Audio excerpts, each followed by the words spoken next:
Hello, and welcome to Jason Cavness Experience. I'm your host, Jason Cavness. Our guest today is Leslie Venetz. Leslie, are you ready to be great today? I am ready to be great today. Leslie is currently the new business development director for a British platform as a service company. She also creates custom sales playbooks as a founder of Sales Team Builder. She is passionate about sales and committed to making sales a more inclusive, respected profession. She connects with and inspires the next generation of sales professionals on her TikTok channel at Sales Tips Talk. When she's not selling or talking about sales, you can find her on a soul cycle bike, reading, cooking, planning your next vacation, or spending time with her family in her home state of Montana. Leslie, thank you for being here today. I really appreciate it. Thank you so much for having me, Jason. I'm really excited about this conversation. So Leslie, what is a soul cycle bike? What is that? You can actually kind of see it in my background over there. It's a Peloton bike with a different name. SoulCycle, okay. The brand would probably hate me for saying that. But I am a huge fan of community in all of its forms. And we all have a way to tap into it, whether it's a live sporting event or maybe at a concert. And for me, a really important way of tapping into that sense of like shared energy and community is getting into a SoulCycle class. And obviously I prefer to be there in person, but the last year has prevented that. So I got the bike, I put on my noise canceling headphones. And, I think if anybody walked by me, they'd be like, "Ma'am, are you okay?" But it brings me a lot of joy. So is this kind of like a spin class type of thing? Yeah, totally. Exactly right. And they're usually in person? Yeah, so there are in-person classes, and they're starting to open back up as the world opens back up, which is so exciting. And then they stream classes and also have classes on demand. So it's, I feel like it's, for me, just an like easy access to a huge boost of energy. I'm just, sitting right behind me in my home office. And how long have you been doing it? About 4 years now. So I you're think probably dedicated. almost, You're committed. Yeah, then. Probably almost 4 years to the day. Yeah, I've done over 500 classes. So. Whoa. So next, where's your first vacation going to be when you go on vacation? Have you got something planned out already? We have.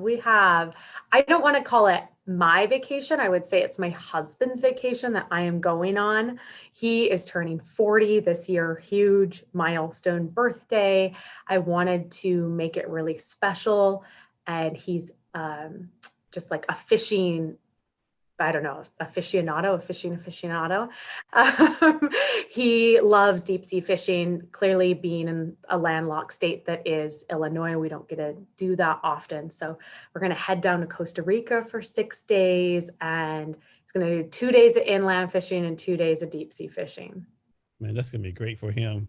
But yeah, I'm sure you'll make it great for yourself. I'm sure you'll find a way to make yourself great for you too. Well, as you mentioned in my bio, I love to read. I just devour books. So I anticipate that time being spent by the pool, maybe with a cocktail with an umbrella in it, reading some books. And your husband's also from Montana? He isn't. He's from upstate New York. Oh, wow. We met in Chicago at my very first job when I moved here, and dated at work as coworkers and kept it very under wraps for years. And then, much to the surprise and dismay of all of our colleagues, we announced that we were dating, and then like a year later announced we were engaged. So that's good stuff. Yeah, it's been a good ride. Do you still work or volunteer with the Chicago Children's Museum? If you do, can you tell me about your role about that? I do. Oh, Jason, thanks so much for asking. I just actually stepped down as the co-president of the Associates Board of the Chicago Children's Museum. I'm still on the board, and I moved into a role heading up their volunteer activities. The museum is set to reopen in July, so we're going to ramp up that need for folks to come in and volunteer. The work that I do, or my focus in volunteerism, is in addition to just sort of facilitating the play that the kids come in and appreciate so much is raising funds to help folks that otherwise wouldn't be able to afford the ticket price to the museum. So about 30% of the children that visit the museum each year either come steeply discounted or for free, thanks to the work of all the folks that support me and support the museum. So it's a really incredible place with, I think, a mission that's easy to identify with, whether or not you are a kid or have kids. And it's that play is truly fundamental to living a full life and fundamental to our growth and development. So I think that resonates for adults too. So you do other things that give back to the community. Why is this so important for you to give back to the community? I do. Yeah. I mean, for a lot of reasons, Jason, I think one of them is that the brass tacks is that I'm pretty privileged. Like it's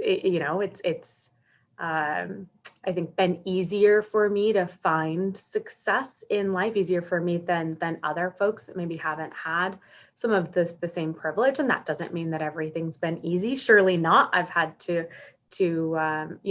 fight and work hard for what's mine, but I just feel very called to something bigger than myself. And when I look at where I feel like the biggest impact is going to come from, it's really kids. So the Chicago Children's Museum allows me to support play. Also for many years was on the board of the Chicago Collegiate Charter School to support the mission of getting more kids graduated and accepted to college and then through college. So we're putting graduates back into underprivileged communities. I go and spend my weekends judging debate rounds in middle schools and high schools just to support that. Kind of proven extracurricular that helps build rhetoric skills and helps build confidence. So a calling, that sounds kind of cheesy, but that's what it is. So we're going to talk about your social media presence in more detail later, for TikTok. But one thing I love, and it makes my day, I just like died laughing, like when you go on TikTok and you repeat what people post on LinkedIn, right? Like, I mean, like, it's just so hilarious. You think, are these people really putting this out there, or are these being kind of sarcastic? Like one time somebody a startup founder put, I parked in the last like a mile away from the job, so I have the best job to work at. Another person put like he did like 20,000 things in one day. It's like hilarious how you find this stuff, right? So first, how do you find this stuff? I mean, of course, it's kind of easy, it's everywhere. And then what's the purpose of putting that out there? Like, I think it's hilarious. I died laughing. I think part of it is just, so when we think about TikTok, what you're supposed to do on TikTok is inspire, educate, entertain, right? And I had a ton of content that was educational and inspirational, but I was missing a bit of that entertain piece because I'm not trying to get on TikTok and like do a dance, or that's just not who I am. I wouldn't feel comfortable or confident doing that. So I said, what is entertaining that is still linked to kind of my mission and my professional brand? And I spend a lot of time on LinkedIn. I talk a lot about LinkedIn and help folks sort of, build their presence there, get hired faster using LinkedIn. And I realized I was coming across these absurd posts, like you mentioned, a founder saying, I woke up at 3:30 in the morning and hit the gym for 4 hours. Yes, that's it right there. That's it. That's the one. You hit the gym for 4 hours? Like, really? Like, I don't know if I believe that or not. That one was by far my favorite because the guy continues to go on and say, I'm on my way to China and I answered 3 phone calls in line and then sent a few. It was so absurd and so braggadocious. And it made me sort of, a light went on in terms of how many of those types of posts I was seeing that were so braggadocious and perpetuating this toxic hustle culture that we should be on all the time and that everybody needs to wake up at 2 a.m. and go to sleep at midnight to be successful. And what really irked me about it is that you look at the bottom of the post, Jason, and it's 273 likes. And people were buying into it. And so I took those posts and took those stories to LinkedIn or to TikTok and did these dramatic readings to poke fun at these people that are taking themselves so seriously and to call out some of that bad behavior that we should not be celebrating this just utter nonsense of people patting themselves on the back, and like perpetuating a culture and a work environment that isn't healthy. Yeah, I don't know if professional athletes work out 4 hours a day from 3:30 to 7:30, you know. I don't think their trainers would let them. Yeah, that's just hilarious how you find that. Well, only one, and I know you would never do this, but man, it'd be so great if you actually tag them so everyone could go look at the profile. Like, you know, like John Brown said, what? Let me go look at his profile. What's he doing, right? I know. People ask me all the time, like, who is it? Drop name, spill the tea. And I would never. But to your question in terms of how do I find them, I find a lot of them on my own news feed. But now that I did the first series and it was so successful, people send them to me. So shout out to all of our listeners today. So all the people are dropping dimes. Yes. Send me the best posts you find. And I'm working on another, like the third iteration in that series right now. So coming soon, and hopefully, you know, something you send me will be included. You almost need to turn that into like an ebook or a book down the road, you know. That would be hilarious. Just the most ridiculous things I've read on LinkedIn. So let's talk about LinkedIn for a minute. Like for me personally, I have a love-hate relationship with LinkedIn. Like you need it fun to find a job, start your business. I mean, I don't know how anyone does anything business-wise without it, right? However, the stuff they do sometimes, right? The UX is not the best. Seem like they influence you not to connect with people, right? And my biggest pet peeve is, like we talked before in pre-talk, LinkedIn a lot, right? My thing, if you go to Instagram, Facebook, any TikTok, first day, no users, your ex is alive. LinkedIn Live, you got to have, I don't know, like President Trump or like President Obama, like some big wig, you know, like Jack Dorsey. I just don't get it why they open that up to everyone. It's frustrating.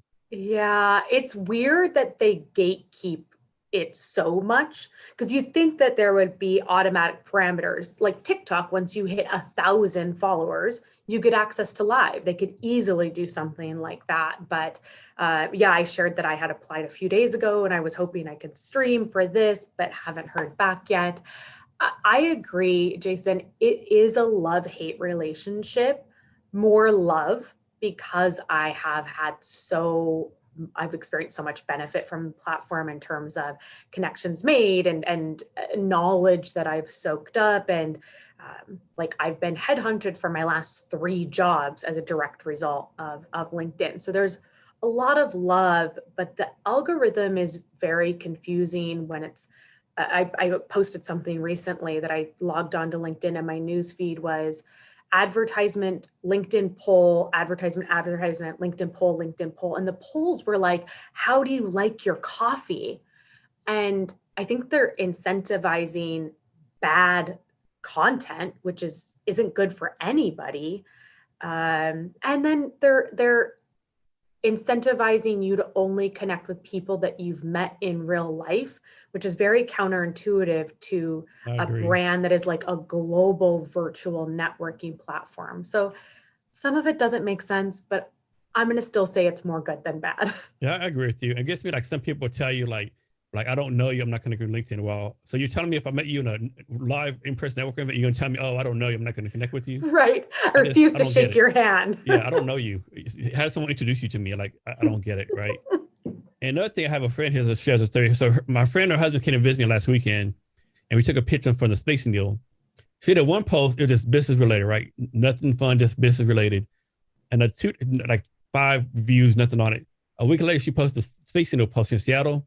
Hey, I met Jason first time, blah, blah, you know, Facebook kind of thing, like 3,000 views, right? Yep. So almost like they're almost, you know, incentivizing the Facebook like post versus what we call like LinkedIn post, I guess. It's interesting. I think part of it is this evolution in business, not just on LinkedIn, where we're all being encouraged to be more authentic and bring our full self to work. And that's fine in premise, but it's supposed to be a professional networking platform and a professional knowledge sharing platform.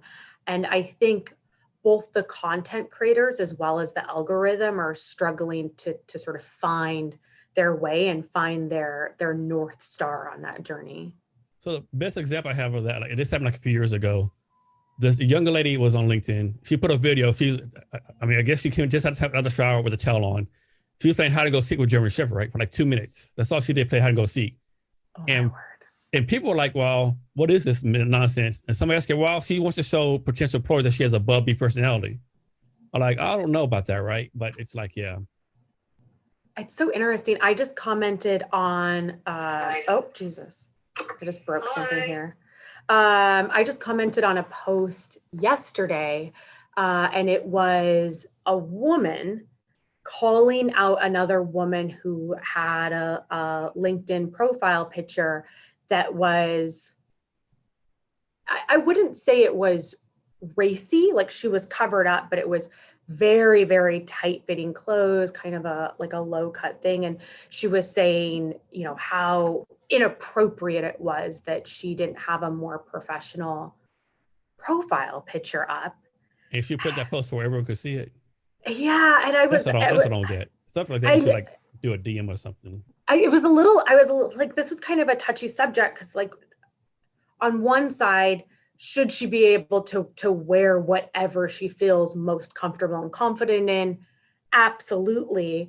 On the other side, as like she was a young professional, that once kind of fell into that trap of being told by others or sort of feeling from society that I had to use my like assets as a woman to get a seat at the table. I kind of looked at the picture and was like, oh, don't do it. Like, you're better than this. So it's, yeah, I don't know. It's a platform that continues to evolve.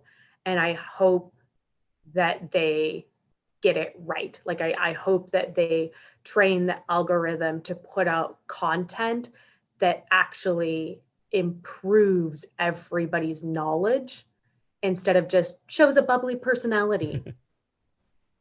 Yes. So from your point of view, your perspective, what are people getting wrong about using LinkedIn? Whether it's like job hunters or like people starting a business or just in general, what are people doing wrong on it? Yeah. So one thing I see, this might be a slightly more sales specific example, but one thing I see is folks using it as a sales channel instead of a networking channel.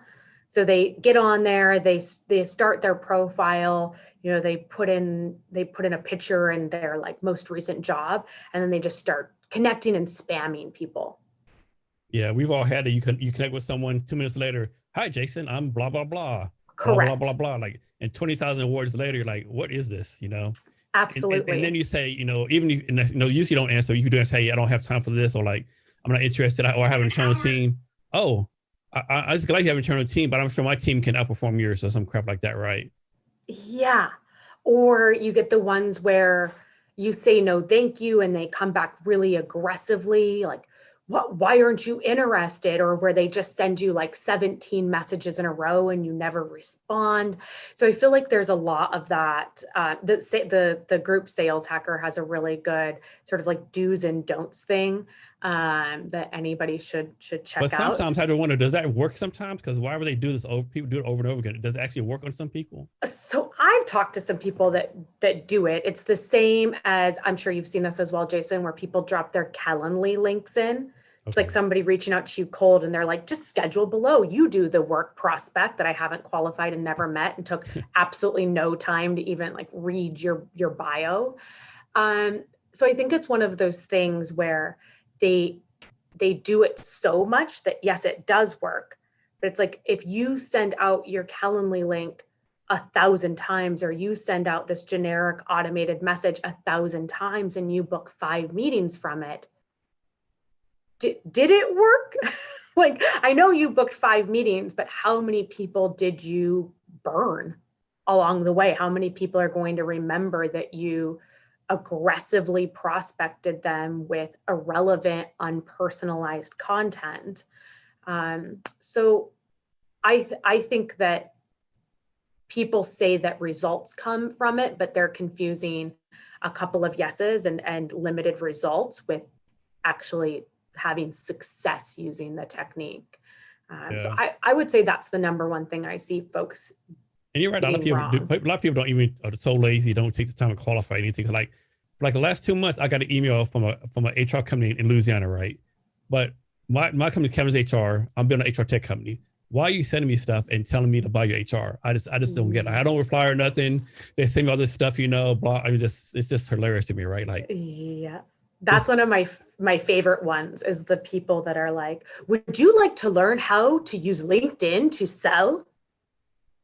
I'm like, well, I'm an actual LinkedIn selling expert, but thanks so much for your generic in-mail. yeah, it's ridiculous. So don't do that. But what you should do instead is connect with people that you're excited to learn from, engage with their posts, post your own content. Even if you don't feel comfortable being like a content creator and sort of posting original stuff, find posts that you gravitate towards and reshare them with your own thoughts to get started. So do use it as a way to build your community and to connect with folks that you're excited to network with and excited to learn from. So do the networking piece, don't do the connect and spam piece. Leslie, can you talk about the importance of active listening for people in sales? Oh man, yes. You maybe just saw the video I posted, or you have excellent time, or you're a mind reader, Jason. I don't know. All the above. All the above. So one of the things that I coach on really often is like just using silence, I think is part of it, and asking a question. And instead of your brain running with what you're going to say next, take the time to absorb what the person is saying. I always recommend that people take notes, because I find that if they're sitting there taking a note, it helps them focus on the response the person is giving versus what they're going to say next. But at the end of the day, active listening is important in any profession, right? I mean, you as an HR expert certainly know how important listening is, and truly deeply listening. And what I find in sales is that so often folks ask a single question, and then somebody will be halfway through the answer and they're ready to ask their next question, or they're ready to start selling them again. And it does more harm than just asking no questions at all. Because as humans, it's off-putting when somebody interrupts us, and it's off-putting when we don't feel like we're being listened to, right? So I think active listening is extraordinarily important in all professions, or even in interpersonal relationships. I think in sales, it's especially important that you really use that information that you're getting to create a better value match, to probe deeper, to truly uncover what a prospect's needs are. And it feels better. It feels better as a salesperson to listen and connect, and it feels better for your buyer, your prospect, if you're listening to them and connecting. So Leslie, I could be wrong about this, but why is there no like sales degrees in college? Like there's marketing, regular business, but I don't think there's any like sales degree, right? Why? I think it's such a service. Why do you think that is? Or There am I wrong are about that? No, you are not wrong. There are a handful, like an actual, just like maybe a dozen programs that are sales programs. You can get a degree in sales right now. And there are some entrepreneurship programs that tie in a sales course here and there, but honestly, they're much more focused on business to consumer sales. There's a kind of missed trick with the B2B sales piece, even though most of the sales people that really are sales professionals are in B2B. I think about this a lot, Jason. So it's interesting that you asked the question. I find that there's like an element of shame for some people in saying that they're in sales. I see this a lot, interestingly, with my British colleagues, that they don't, like, somebody's like, what do you do for a job? And I'd say, oh, I'm a B2B sales professional. And they'd say, I'm in procurement, or I'm in tech, or, I'm in finance. They say the type of industry they sell into versus the actual profession that they are in. So, I think part of that is that salespeople just have such a bad reputation that there's some shame or some hesitation in saying, yeah, I am in sales. I raise my hand. I'm proud of the job that I do. And that then trickles down to the types of degrees that people would want to pursue. And one of the reasons I went to TikTok was to inspire that next generation of sales professionals. And hopefully, if we can start reaching folks at a younger age and highlighting sales as an inclusive place to work, as a respected profession, we can get more folks asking for sales degrees, and then we can get, better training at a collegiate level. Is being a great salesperson something that should just come naturally to people, or something you have to like learn and like put in the work every day? Or is like some people just natural salespeople? A little bit of both. I think there are a lot of soft skills that I see over and over again in great salespeople, sort of regardless of what point they're at in their career or what type of sales they're in. And those are soft skills like being naturally curious, like having a want to help others. I think there is some of that grit and that entrepreneurialism. And those tend to be very internal traits, very, soft skill driven traits. Everything else you can pretty much be taught. So if you want to be truly great at sales, you're going to need to learn, grow, put in the work every single day. But if you want to know, hey, is sales a career that I would enjoy? Ask yourself, are you curious? Do you like to be creative? Do you like to help people? Do you have that sort of entrepreneurial mindset? And then the answer is probably yes. So let's suppose a small business owner or founder, whatever the case may be, is going to bring on a sales team. How should they pay these people? So you'd be like straight commission, salary, a combination? What order would be your preferred method? Oof. That's a tough question because I have pretty strong opinions about commission-only jobs. And I think it's kind of an unpopular opinion, honestly, but that's okay. I'm comfortable having unpopular opinions. I don't think, Jason, and maybe I'm wrong. You tell me if there's anybody else in a company that you would ever ask to work for free. No. There isn't, right? So why are we asking salespeople to do that? And I get that the business owner is strapped, likely, right? They're probably working on a pretty tight budget. And I understand the philosophy of you take a piece of what you make for the company. That's all fine and dandy. But we would never ask anybody else to work for free.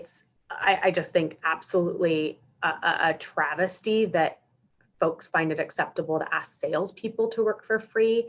And beyond that, it creates an environment where there is a lack of psychological safety. Like you are going in every single day hungry and maybe willing to push through a deal that's not quite right, or maybe willing to compromise some of the brand integrity or your personal integrity because if you don't close that sale, you don't get to eat, pay your bills, buy medicine. I don't know.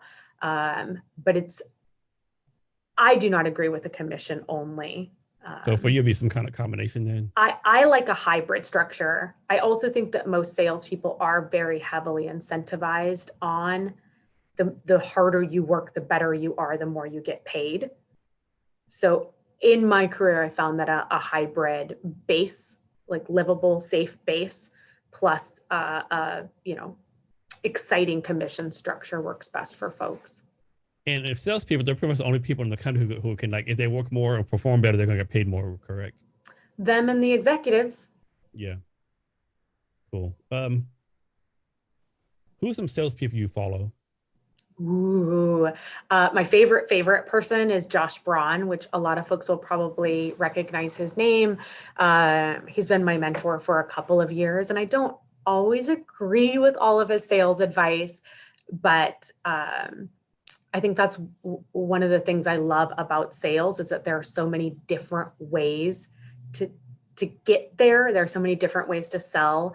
And so I really always appreciate his perspective. I would recommend him, and it's Braun, Braun. Andy Paul is another mentor who I think is an incredible voice in sales. He also spends a lot of time talking about the importance of inclusivity in sales, which I really appreciate, because if I'm being honest, that's not something that many like 6-year-old white men dedicate so much of their time and energy to putting in the forefront and to amplifying those voices. There is a newer voice, a woman called Gabrielle Blackwell, who's a SDR leader at a company called Gong, who I'm just really loving her content. Nikki Ivy, I really love as well. And these are all people that you can look up on LinkedIn. They all have a great LinkedIn presence. There's a new friend on TikTok that's putting out sales content, which is exciting, because I'm like, sales. You're not the only one. Not anymore, Jason. It's so exciting. So you have to follow my friend Will, who just renamed his channel, and it is now just 1 minute sales and just 1 min sales. So that's really exciting to see another like B2B sales voice on TikTok. But I think maybe I would say, Jason, that there are a lot of people, particularly on LinkedIn, who may not align, their sales advice may not align to your values. Put them to the side, because you will find your community on LinkedIn. And it took me a little while, because I felt like my feed was just all advice that kind of felt gross, didn't feel like it aligned with the way I sell best, didn't align with how I want to make my buyers, my prospects feel. So whenever you're looking for people to follow, make sure that they've done it, they've been in the trenches, and they've done that job for a while, and make sure that that their advice feels good to you. Leslie, is sales? What I mean is, like, if someone sells a refrigerator, they should be able to sell a house, they should be able to like do B2B sales, or each type of sales has its own unique skills and sets? Ooh, this is another tough question. Gosh, you're really coming at me this afternoon, Jason. I think fundamentally, yes, sales is sales, because of those sort of soft skills or those internal traits that I mentioned earlier. Those are largely transferable regardless of what you're selling. Where I see folks really struggle to leap between sales is a tangible versus intangible sale. So that's one thing I've really, like on the side, we were talking about this, but I make custom sales playbooks for teams. And that's one thing that I would say, especially folks that are selling very tangible products like a refrigerator, they struggle to embrace some of like the lead with emotion, follow with facts sort of selling philosophy that we know just psychologically and based on data works best, but that you see a lot more often in the intangible space. So I'd say that's one transition that folks struggle with, is tangible v intangible. And certainly there are some nuances in B2C, business to consumer, and B2B, business to business. But at the end of the day, sales is sales. And I think the skills are largely transferable, and more recruiters and HR people should give salespeople a chance to try something new. So what's your advice for this person? There's probably millions of people out there like this. They have the list qualified, everything, they've done the research, everything's set. They just have to start making calls, but they always make excuse not to make the call. Something else comes up. Why do so many people not just pick the phone up and call? Yeah, because it's scary. It's scary. I have 13 years of experience on the phone, and a lot of it was spent cold calling, like truly cold calling. There was no computer on my desk. Like I just had a stack of phone numbers, and I was just on the phone all day. So even with that experience, cold calling is still a bit nerve-wracking. So I think give yourself a bit of grace. Like it's okay to be nervous. It's okay to maybe like be a bit sweaty, be a bit clammy. You don't have to get it right every time. I'll never forget years ago, I was cold calling, and it was around the holidays. And I think I'd watched the movie Elf with Will Ferrell. You know that one? Yeah, so good. I think I'd probably watched it already like 45 times that season. And there's a part where the narwhal comes out of the water and he says, "Bye, buddy. I hope you find your dad." And for whatever reason, I hung up a call with the prospect and I said, "Bye, John. I hope you have a good day." And everybody on the sales floor just looked at me. I was like, I mean, just whatever. It is what it is. So, I mean, you're going to make mistakes. It's okay to be silly. You're not going to get it right every time. Give yourself permission to learn from those mistakes. Give yourself a little bit of grace that it is a cold call. You could only be so prepared. So you're not going to nail it 100% of the time. And then take action. Like pick up the phone and do it. Put your cold calls at the beginning of the day so that you force yourself to get them done. Kiss the frog, as Peter Turlow would say. But yeah, take action's the best advice. So Leslie, tell me if you agree with this. I can't remember where I read this or heard it, but I read somewhere the purpose of doing the call is not actually to get the call, because a chance of actually answering the call is probably slim to none. The real thing is like get on the voicemail, right, and leave a voice message. I kind of would challenge that a little bit. I think in the context of a larger outreach cadence where it's, email, phone call, LinkedIn touch point, email, phone call, LinkedIn, you are not expecting, obviously, the prospect to answer every time you call. That's why you have a multi touch point cadence. And in that context, I'm leaving a voicemail, not because I think they're going to return my voicemail, but because I want to point them to the email I sent or to the LinkedIn invite that I sent. With that being said, even in this organization right now, which I would say has probably a lower percentage of cold call conversions to intro meetings, about 30% of our discovery meetings, intro meetings, are still set from cold calls. So they're necessary. So I think I read recently on LinkedIn somewhere where people saying cold calling is dead, don't do it anymore. I'm presuming you believe cold calling still has a place in the sales process, right? Yes. Kindly go back and tag me in every single one of those posts so that I can let them know how darn wrong they are and why they're wrong and why they need to stop putting that nonsense out there. I mean, the cold calling is dead as like the clickbait of sales, because people have such strong opinions about it that you can post that and you're going to get 1,000 views, 100 likes, whatever. But I think it's important to remember that just like us, buyers like to be reached in different ways. And there are still plenty of buyers out there that prefer the personal contact and prefer the direct touch point of a phone call.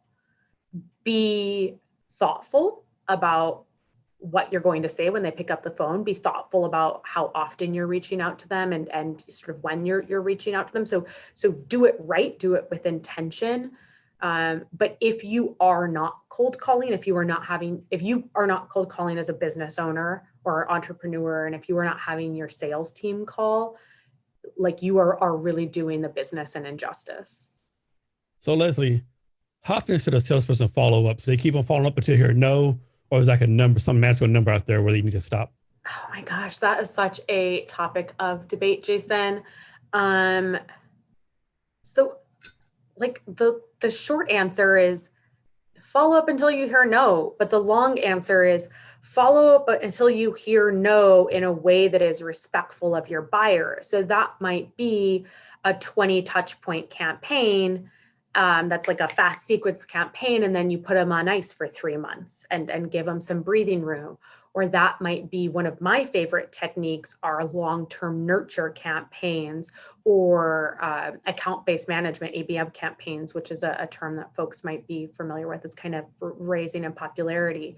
But I like to make deposits slowly over the course of weeks and months where I'm showing that I am credible, I'm sharing relevant information, I'm building value, and I'm making a lot of gives without anything in return. And then when the timing is right for the buyer, hopefully they will come to me because I'm on their radar, or I have done my research to be in tune with their fiscal year end, a big shift in their org structure, or a new executive leader, where then I can reach out and I know that I've made 6 months of deposits and I've earned the right to say, can we get on a call for 30 minutes? So keep reaching out until they say yes, but be sure that you are being intentional about it. Be sure that you are not just creating personalized content, but something that's relevant to them.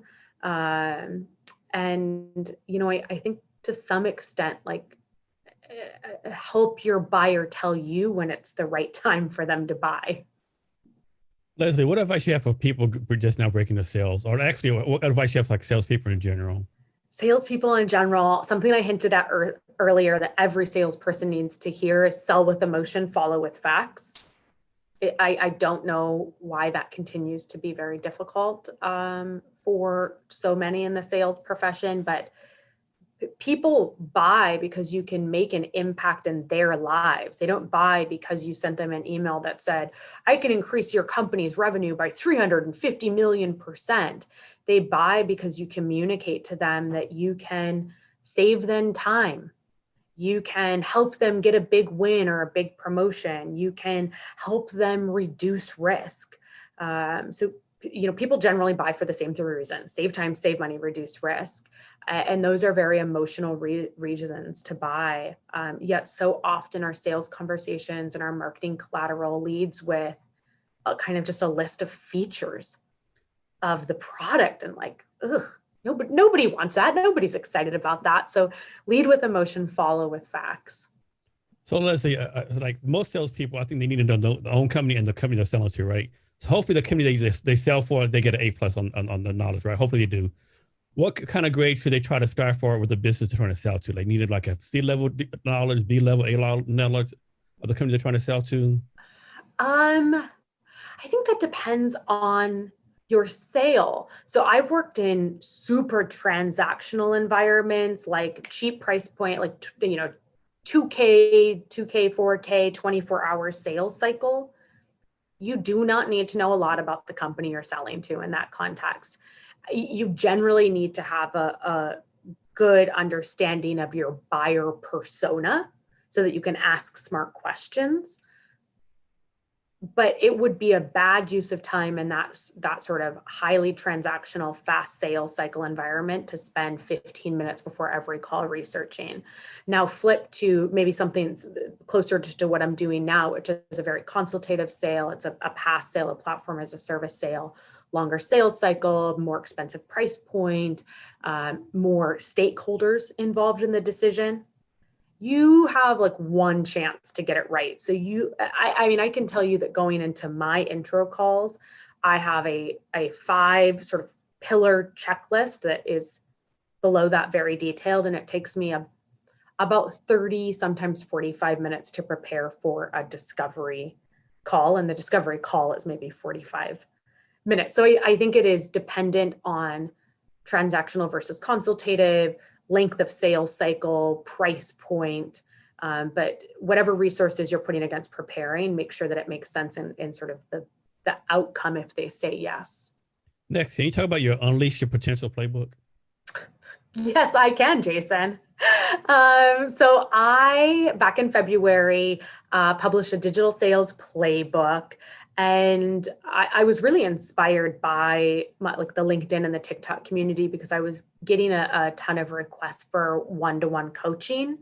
And my price point, it's like my hourly price point is just not affordable for like sales newbies to have one-to-one coaching. And even if it was, I'm just sort of not, I'm not trying to go down the route of selling myself off hour by hour. I'm trying to go a different route with my intellectual property. But I still desperately wanted to help and find a way to support that group of people that was asking for help and coaching. And I don't have the time or resources to just like do it for free. So I spent like 5 months pouring a bunch of my knowledge into this playbook, and then I published it. And then I set the price at like a third of what my hourly rate is to make it super accessible and super affordable, hopefully for folks. And what's been the feedback on it so far? Oh my God, it's been amazing. Like sometimes kind of like emotional. The feedback is so amazing because you get people. I would say that the feedback that means the most to me are the individuals that have reached out to me and said, I just started my first sales job and I thought that maybe like I wasn't good enough for sales or sales wasn't the right place for me until I found your TikTok channel, until I started following you, until I started using the playbook. And now I've realized that it's not sales, it's just maybe this particular manager, this particular environment. That's it. That is why I do this work, is to help that group of people that are sort of struggling with a sense of otherness in sales, to let them know that like sales isn't the one job. Sales is bigger. There are other managers, there are other workplaces that are going to value you for what you bring to the table and, your personality and your uniqueness. And these 5 months you put this together, I'm going to guess you didn't take a 5-month vacation and stop everything else, right? This part's pretty much on the side, right? Like, yeah, it's a lot. I mean, sometimes I'll think to myself, like, how are you managing your schedule? But it feels very manageable between work and a full-time day job and the playbook and TikTok and creating custom sales playbooks. And, I still need time for reading and SoulCycle and all the other things I do. I would say one thing that really helped is that I work for a British company. I've always worked for British companies. And something that's really common for European companies is to close down, or at least all the ones I have exposure to, is to close down for like Christmas Eve to New Year's. So I used that time to buckle down and really get everything out of my head and onto paper. And then it took me about 6 weeks after that to kind of edit it, make sure that it made sense to a layperson, and then create the page on the Teachable platform and get it launched and all of that. But it was a labor of love. So Leslie, another TikTok post you did, the premise was basically entrepreneurship is not for everyone. And I totally agree. Can you talk some more about that post? Yeah. So I started creating that kind of series of content, Jason, because I was seeing so many videos on my FYP for you page, which is kind of the news feed of TikTok. They were like, just quit your job and get a new job. Just quit your job and start your own company. Quit your job and do affiliate marketing. You're going to make $200,000 in your first 3 months. And it was everywhere. It was just flooding. It does not work like that. It does not work like that. And anybody that has started a business or created successful income streams from something like affiliate marketing will be the first to tell you that it is a lot of hard work and it is a lot of consistency. And you look at the profiles of the people that are putting out that content, and what do they want you to do? They want you to enroll in their $995 class so they can teach you to set up affiliate marketing. And it just felt a bit kind of pyramid schemey to me. And so I wanted to put some content out there that was a counter voice saying it's okay to just have a day job. Like you're not worse than an entrepreneur. Because I think that's part of it too, where they're like, if you don't want to be an entrepreneur, then you're just lazy or you're not good enough or not smart enough to be an entrepreneur. And I think that's nonsense. Plenty of people just want to have their day job, and that's what makes them happy, and that's enough for them. So I think we need to not shame that. I think we need to put some more realistic expectations around what it means to be an entrepreneur or a solopreneur. And I think there is some sort of path to entrepreneurship for everybody. And maybe it's something like the playbook, right? Like something they can do on the side that still becomes an income stream. But I think we should stop encouraging people that in the moment maybe feel lost or feel unappreciated or feel like there's something more out there for them, to just quit their jobs on a dime without a plan or preparation. Yeah, so I volunteer at a nonprofit called Bunker Labs. We got like military people, like start companies, and so many of them, like, oh, I'll be a millionaire in 6 months, or my MMR would be 10,000 a day, or something like crazy, right? And I think people like forget, like Steve Jobs and Apple and Roz didn't come to Apple like 8 years, right? I mean, as smart as those two people were, it took them 8 years to make Apple. So like, I'm not saying you can't do it, but like a lot of people need a lot more patience. You're so right. And you know what we don't talk about enough in our society, because we constantly talk about the success stories, Tim Cook and Steve Jobs and Elon Musk. We don't talk about all of the people that started 6 companies and every single one of them failed. And that's a much more common story. Way more common. So I think there's a very, very dangerous narrative happening around entrepreneurship. And I get why it's happening. Like the employee-employer relationship is uneven, unequal, unfair. We've just weathered this incredible storm in the pandemic, and people are looking for more.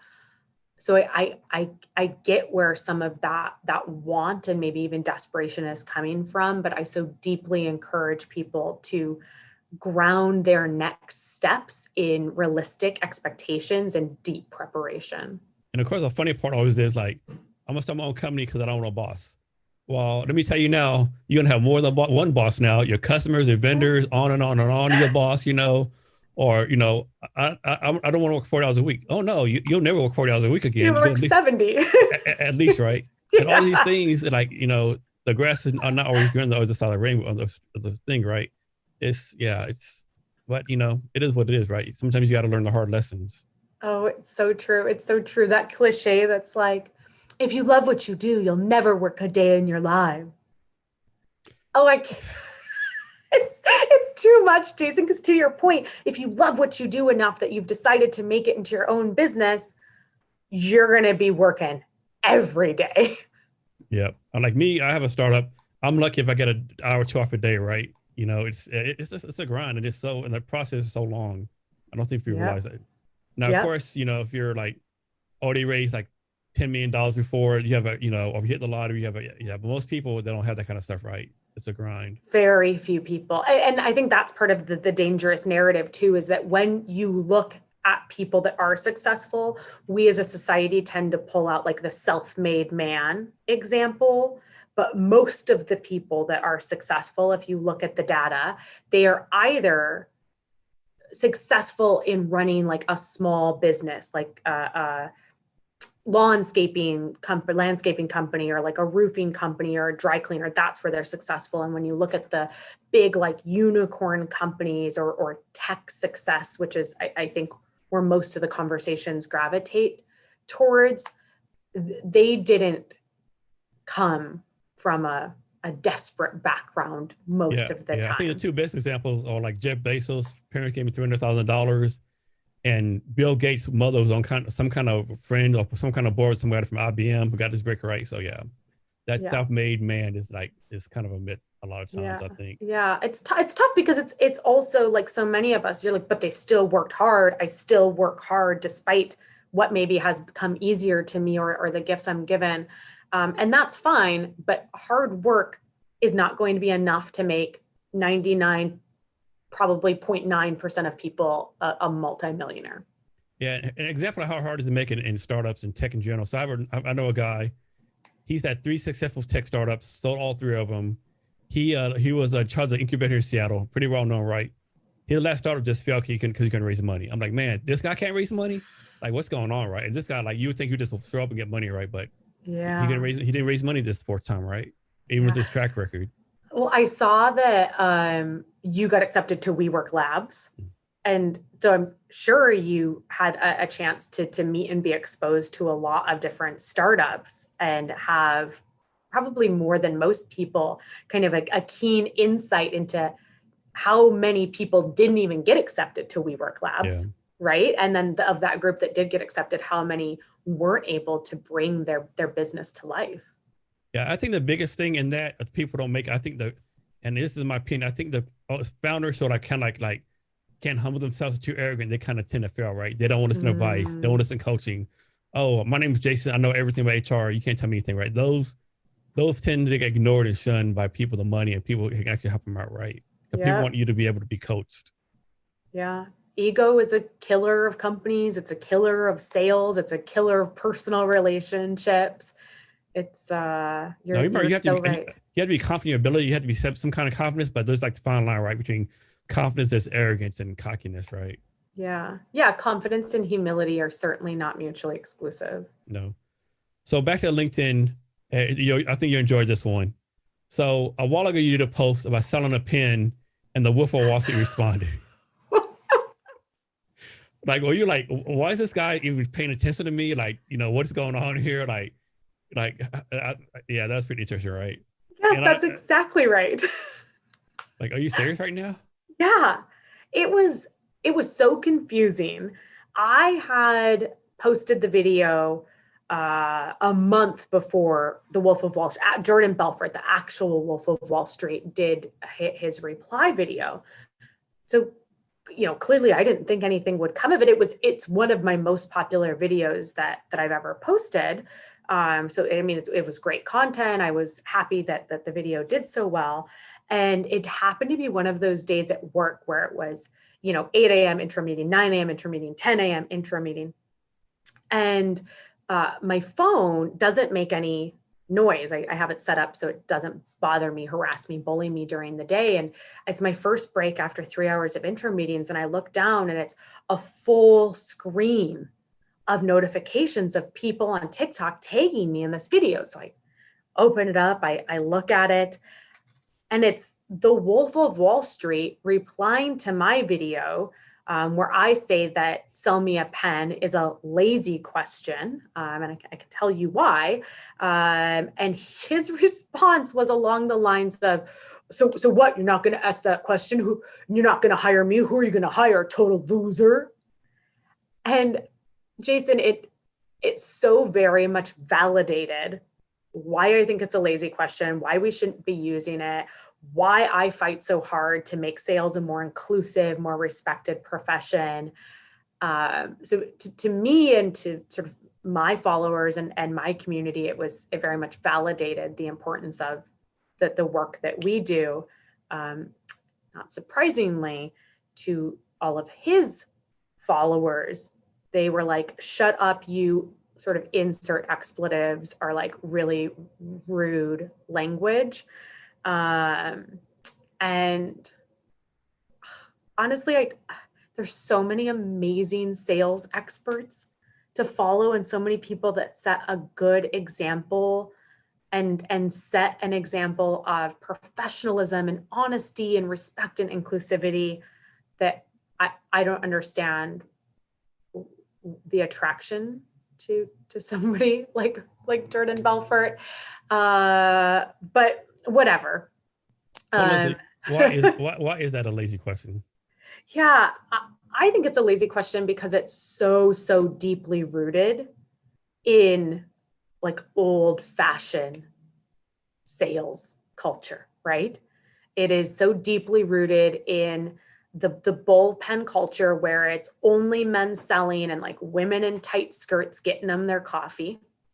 It's deeply rooted in a culture, and everybody saw it in the movie of romanticizing scamming your clients, lying to get a deal done, treating your customers like they're dupes.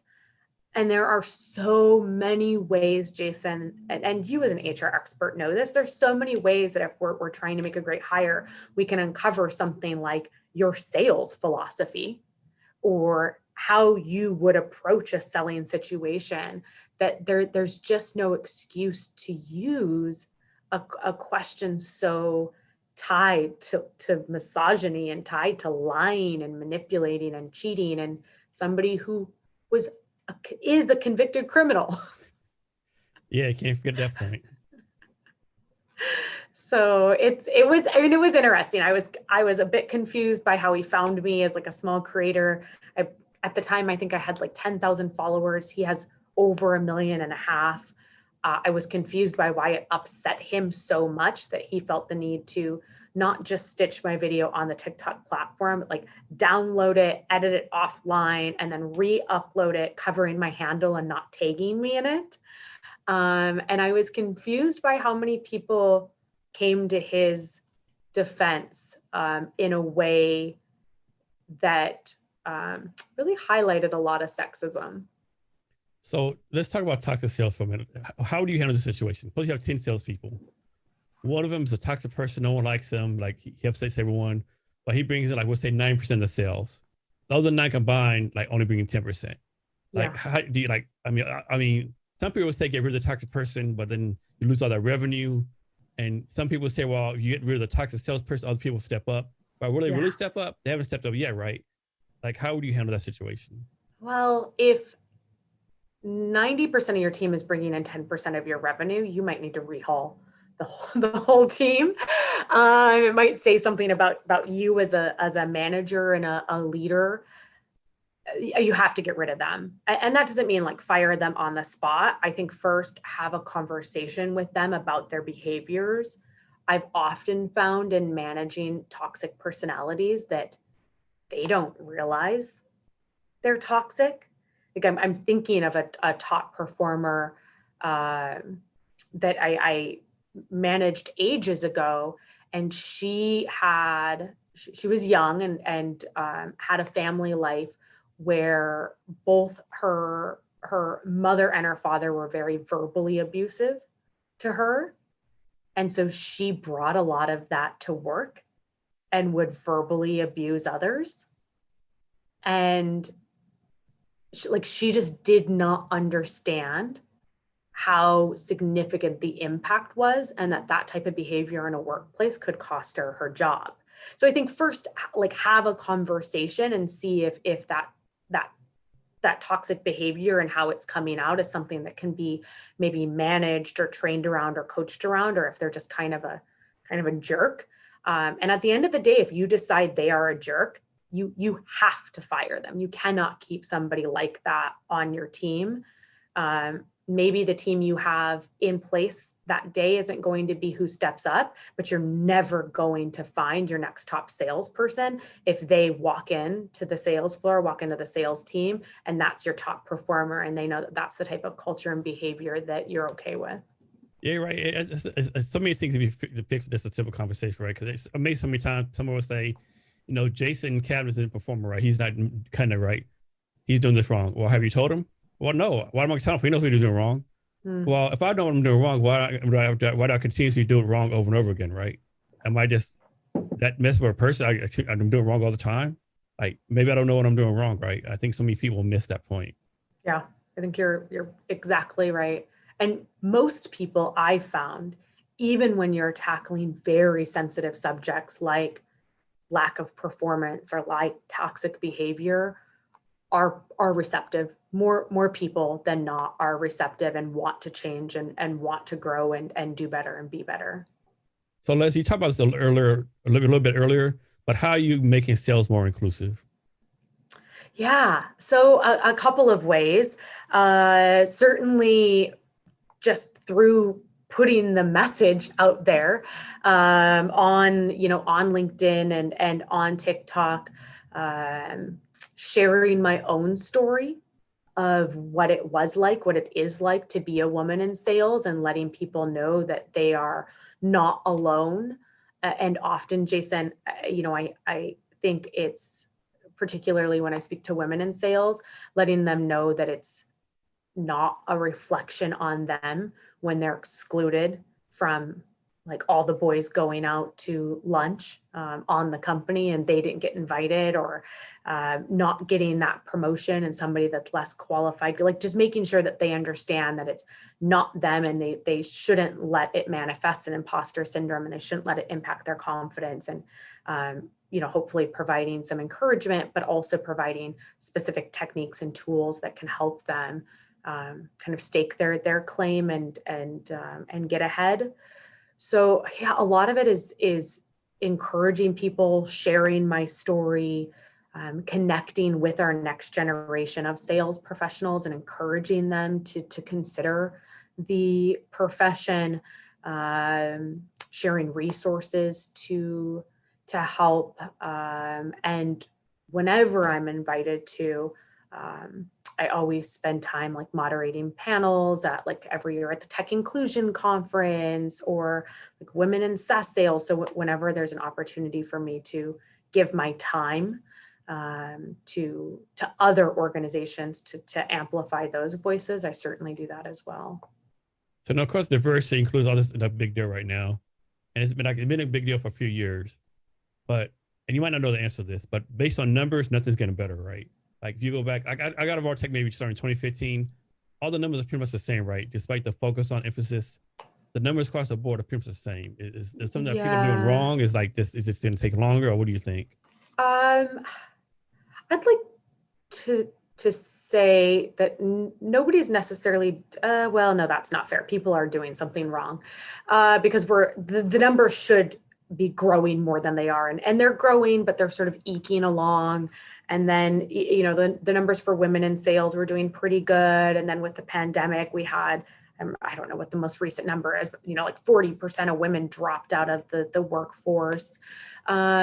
So if we look at sales, depending on whose numbers you look at, about 30% of sales professionals are women. When you get into B2B, the number's lower. When you get to B2B tech, the number's even lower. When you get into leadership, now you're closer to 15%. Those numbers are similar if you're looking at the BIPOC population. Like sales still remains like a cisgender white man game. I would say what people are doing right is talking about it and just acknowledging that. I'd say what people are doing right is folks like Andy Paul, who you know sort of fits that persona, is making it their personal mission to amplify voices that are different. I think there are some amazing companies out there, like Right Away, Drift, and Gong come to mind, who are putting budgets and resources behind more inclusive hiring and inclusive teams. What I don't see, Jason, is the follow through. So, and I'd love to hear your opinion on this, because you see, you know, people talk a big game, we're going to be more diverse, and like it's Pride Month, here's our Pride banner on our logo, and it's a lot of like outward facing stuff. And then they might hire 3 new women on their team, and then they manage those women like they're men. They train those women on the same talk tracks and the same sales style that was created by, you know, a white man 40 years ago. And there's very few organizations have specific support networks for veterans, for minorities, for women that actually, once they're in role, support their continued success. And I think that piece is still missing from almost all organizations. Yeah, I agree with you. That's a good point. So to go back to sales for a minute, and this is another one of your great posts.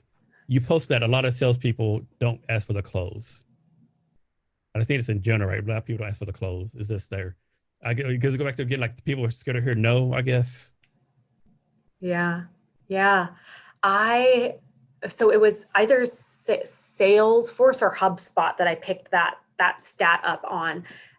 And I was surprised, like, not that I don't, through working with my own sales teams and through Sales Team Builder and building the custom playbooks, understand that asking for the business is still hard for people, but 67%, I think, was the stat. 67% of people don't ask for the deal. And I mean, it was like a jaw-dropping stat for me. That's very surprising. Yeah, 67% of people. So I think, yeah, part of it is that they are afraid to hear no, which is too bad, because all they're doing is wasting their time when they could have either gotten a no and realized that it was a no and they shouldn't continue to follow up, and they can pivot and focus their time and energy and effort elsewhere. Or it's a no, but below that sat an objection, which is a challenge that they could have partnered with their buyer to overcome in the moment, but because they didn't take the time to pull it out and have that conversation, the buyer loses steam or finds another partner that cares more about understanding their unique needs and challenges. And it's an opportunity to give your buyer an out, because like buyers also have a hard time saying no. They don't want to hurt our feelings, right? And so it's an important time to say, is this something that you want to move forward with? Or based on our conversation, it sounds like we should put next steps into place. And, I think for salespeople, like, be selfish in asking that question, because it's going to protect your time and help you close more sales. And also make sure that you're being considerate of your buyer and giving them a chance to tell you no. So Leslie, let's talk about another dynamic that I think is going on now, or we're going to probably go on pretty soon. With COVID, like pretty much dropping down, people getting vaccinated. Already your companies are saying, hey, employees, come back to office. I think employees are going to say, hey, wait a minute, Mr. or Mr. Manager. I've proven the last year that I'll produce what I ever did in the office, right?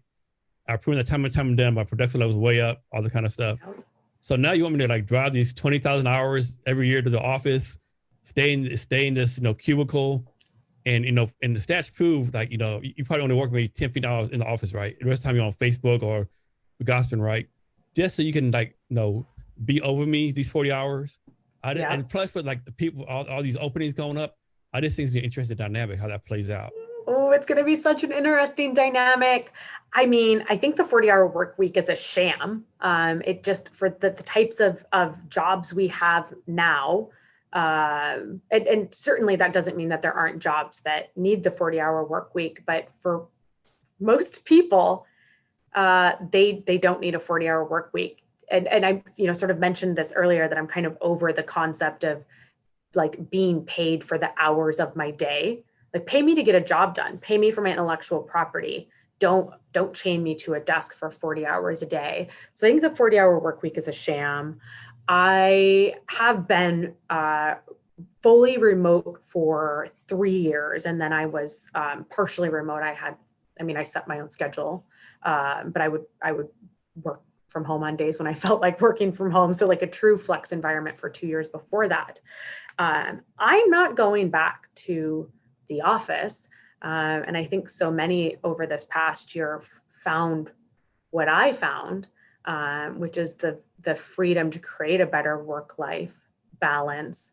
But there's this legacy of bosses, I guess, for lack of a better word, bosses that are just so attached to keeping us under their thumb, to being in control.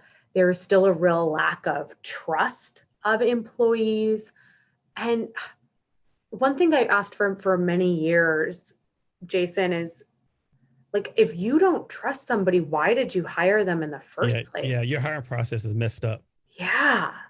Did you see that Tim Cook, the CEO of Apple, made the announcement that he wants all staff back Monday, Tuesday, Thursday, and then called it flex time? And the employees are, I think it was just yesterday, I think that it came out, but the employees are furious because they're like, that's not flex time. That's a hybrid schedule, but it's not flexible. Yeah, Amazon did the same thing about a month ago. Amazon sent this email out and it got leaked, of course, telling Amazon people, hey, we're not saying this is happening soon, but just be prepared. Like the old ways are coming back. So I don't know. I think those big leaders, the Amazons, the Apples, will set the conversation in two ways. I think one being that they have said, we're not going to bring you back into the office Monday to Friday, 9 to 5. So it's going to be hard for any organization to then do that and still get top talent. So I think at the very least, it does open up some flexibility for a hybrid work environment. But for those organizations that were maybe toying with the idea of instilling more trust and flexibility, and the privilege of balance to their employees, they might now be thinking, well, maybe we can be a bit more, we can put some more rigor around our schedule of having people in office. So I am also very curious to see how it works out, but I will not be joining everybody as they go back to office. Yeah, I'm the same way. Like me, so I'm kind of a hybrid. I'm kind of crazy how I do it. Like, so like I can never see like going to office 40 hours a week, being the same thing over again. However, I can't work from home, right? And when I work from home, like every time I get up, I'm making a full meal, or I'll watch TV for 30 minutes. Next thing I know, I've been watching some kind of Netflix movie, or 2 in the afternoon, the bed says, hey, Jason, just lay down for 30 minutes. Next thing I flip from 2 to 6, right? So I'm not a good work from home person, right? Of course, the wife wants something, the kids want something, or this too many distractions, right? So I have to go somewhere to work, but I don't necessarily want to go to work at the same place all the time, right? I have a boss, so to speak, You're like my husband. He needs to leave the house. I have to leave, yeah. And go somewhere. If I don't leave, I'll have my pajamas on like 3 straight days. Oh, that's so funny. And I'm the total opposite. Like I love staying home. I do not feel the need to leave. I don't get stir crazy. I get too focused because I don't have external cues around me. Like, oh, it's 5 p.m. I can tell because everybody else is getting up and leaving. And like my husband will go out and work at a WeWork or be in the office, and he'll come home and it's 6:30 and I'm still working, and he opens the door and says, like, what the heck are you still doing? I'm like, oh, what time is it? I also often forget to feed myself until very late in the afternoon for the same thing. I'm like, oh God. See, I'm the opposite. I feed myself too much at home. No, I'm the opposite. But so it was something that we were talking about before we went live, was the Myers-Briggs personality test. And I think it's so interesting. So you're an I and I'm an E, you're an introvert and I'm an extrovert. And people are like, you're an extrovert, but you just like being at home alone all day long and not talking to anybody. And I'm like, right, because it gives me the opportunity to recharge or to stay charged. Mm-hmm. And when I have conversations with people, whether it's clients, friends, families, colleagues, being at home and being more deliberate in when I choose to have those conversations allows me to show up and be fully present and bring all of my energy and all of my passion to those conversations. So it's interesting how like it works differently for you versus me versus my husband versus obviously tons of our listeners probably are somewhere in between as well. Yeah, people tell me you're not an introvert. You have a podcast. I said exactly, exactly. I have a podcast. I can control it, right? It's a hybrid. And even like on the Myers-Briggs, I was 51% extrovert and 49% introvert. Yeah. So I'm like, okay. If you answer one question differently, you maybe felt differently the next day. Yeah. Right. Or you would have caught me in a different mood or. Yeah. And one reason I say, so I'm INFJ, but always I like to say, because according to all the stats, it was like only 1% is a war. So I kind of say, hey, I'm kind of different, right? I think differently, do things differently, right? So that's the thing I do with that. But yeah, you ask me the question probably today, I'll probably be something totally different. Although I'm pretty sure I'll still be an I across the board regardless. Yeah. Yeah. I love that. The one that we did have the same was the J, like the deliberate decision-making and organization. I was like, okay, I can totally see that. And the prep for our conversation today, which I loved, it was very detailed. Yeah. And I went into it really knowing exactly what to be prepared for. So Leslie, you have a lot going on, right? Your business, your side hustles, TikTok, your volunteer work. How do you do all this? Like, how do you, like, you have some kind of scheduling tool? You get up every day and just wing it and pray for the best? Or like, how do you put this together? Like, drive yourself batshit crazy? I think more of the latter, which is probably not what people want to hear. No, there isn't like a method to my madness. I would say I try to listen to my instincts and my gut a lot. And what I mean by that, Jason, is that there are days where I wake up and I am jazzed. I am ready for the day. I'm going to make those cold calls. I'm going to batch create 2 hours of content. I'm going to reply to all these emails, and I'm there mentally, physically, emotionally, like I am leaned into that day. And so I acknowledge that energy and that mindset, and I really take advantage and have a full and productive day. But the next day I might wake up and I just might not be feeling it. My energy might be a little bit low, or maybe I'm just feeling a bit emotionally drained. I'll work a 6-hour day, maybe get on my SoulCycle bike instead, take a bath and read my book. So when I'm ready to work, I lean into that. I don't stop myself at my 8-hour day. I work a 12, 13-hour day. When I'm not emotionally, mentally, physically ready to work, I give myself just the permission to go a bit slower. So I say no a lot. And for anybody that's ever reached out to me for like a coffee connect, they'll find that familiar, where I'm like, sorry, like my next availability for a coffee connect is in 9 weeks.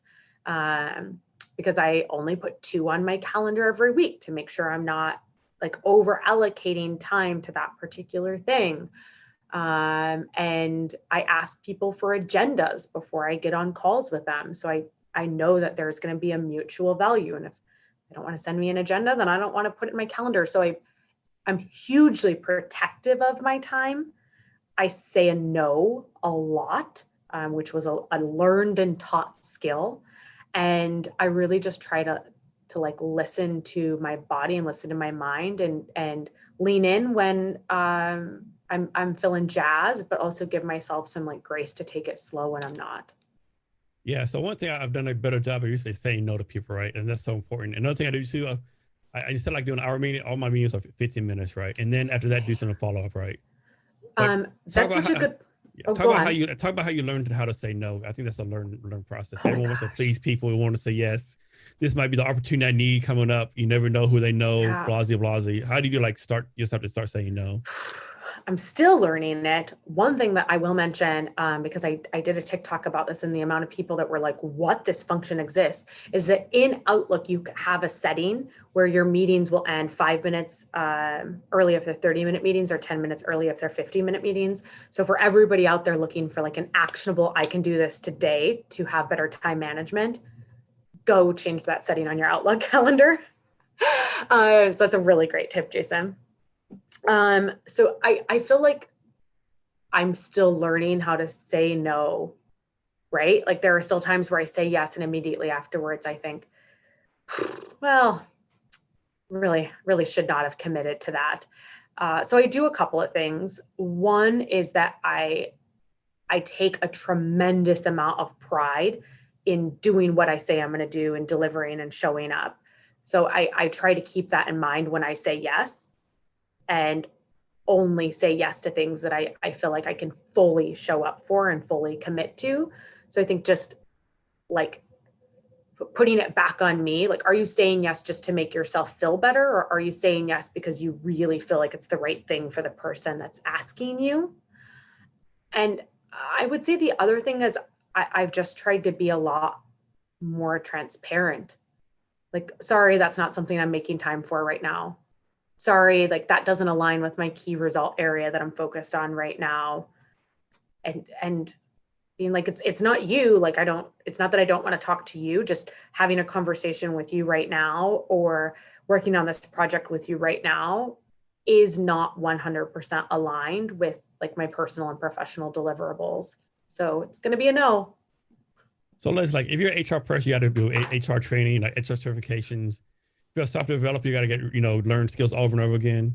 Is there some kind of training salespeople ever do? Like, does someone got to, kind of like accounting degree for salespeople or anything like that? Or is it like, just got to like learn it? No certification at all.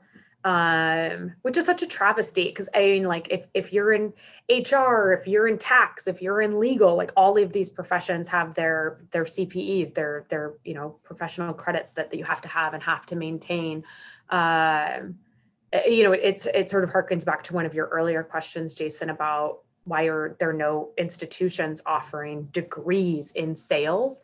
And it's because people don't take sales seriously. They view sales as a job. They don't view sales as a profession.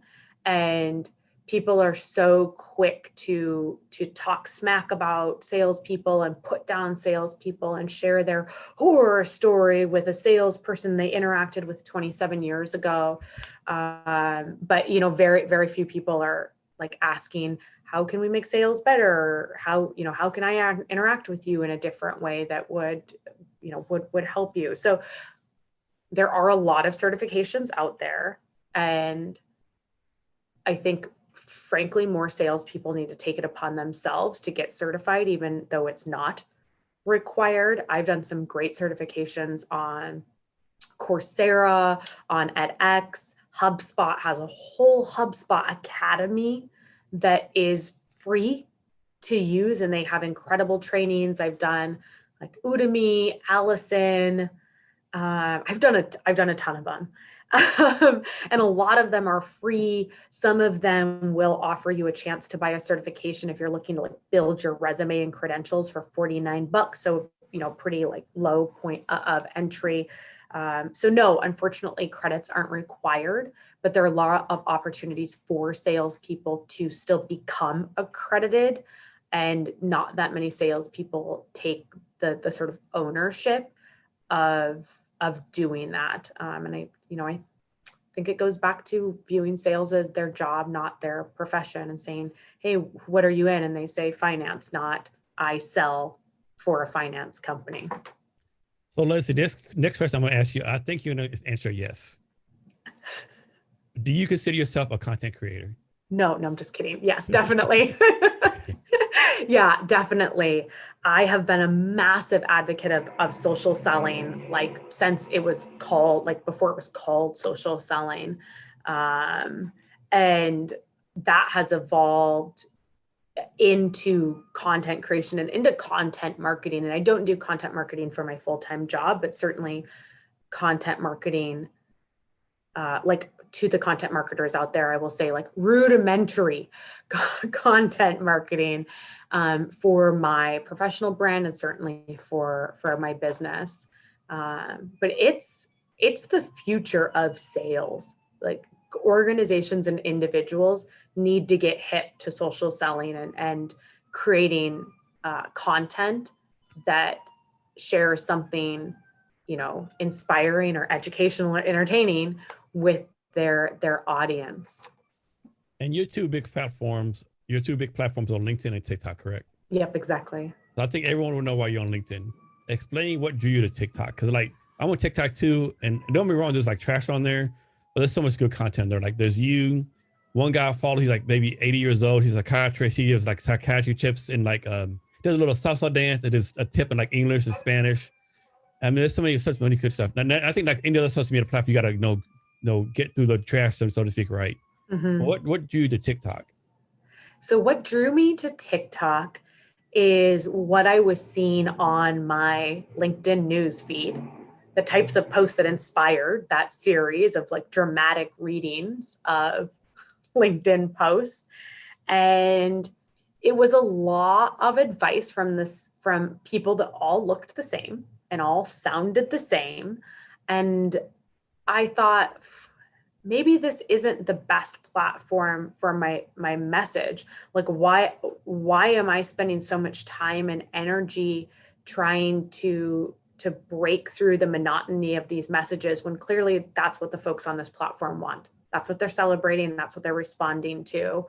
And when I think more deeply about what I want my legacy to be, and it is that legacy of making sales into a more inclusive, more respected profession, I need to be communicating not with like my peers, other 30 somethings or folks that have been in sales for even longer. I need to communicate with a younger audience. So I looked at doing Facebook and Instagram and all the other platforms, and TikTok really felt like the right place to me with their primary base, 65% of their users being between 18 and 24. And it's been an incredible place to create a community. I bring a much different version of myself, a much more, I think, authentic and original version of myself to TikTok, which makes it fun. And I think allows me to connect with people in a much deeper, much more meaningful way than I ever could on LinkedIn. And how often do you post on TikTok? Like every day? At least once a day, every single day, usually 2 or 3 times. Yeah, like you have a great. I think you have a great channel. But every time I look at it, I get mad at myself. Right, Jason, what are you doing? Like, you copy her. She's doing the right way. I just like, yeah, I gotta get better at TikTok, no doubt. It's I'll tell everybody my trick. It's that I batch create content, and like a crazy person, I'll bring in a couple of different tops and like hang them on the handle of my SoulCycle bike over there, and I'll change a couple times so it looks fresh visually, so people aren't like, oh, it's the same video over and over again.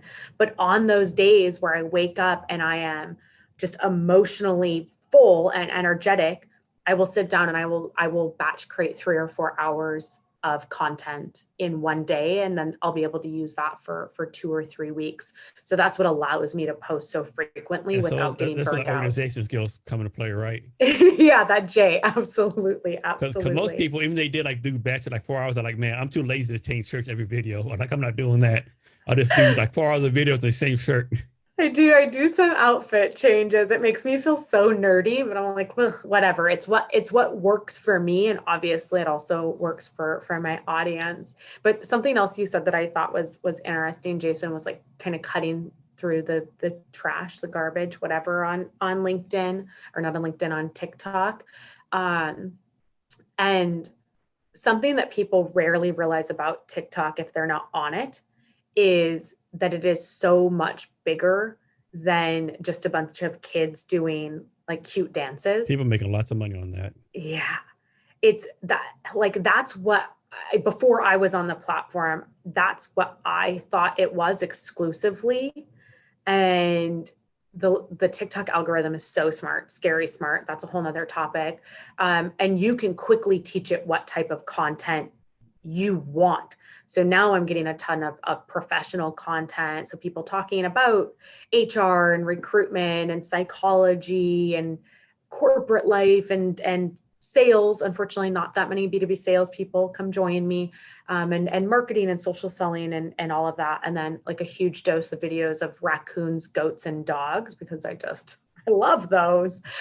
But there's a community on TikTok for every single one of your listeners. Every single person listening right now can find their own community on TikTok. And if you're thinking about joining, Jason and I, do it.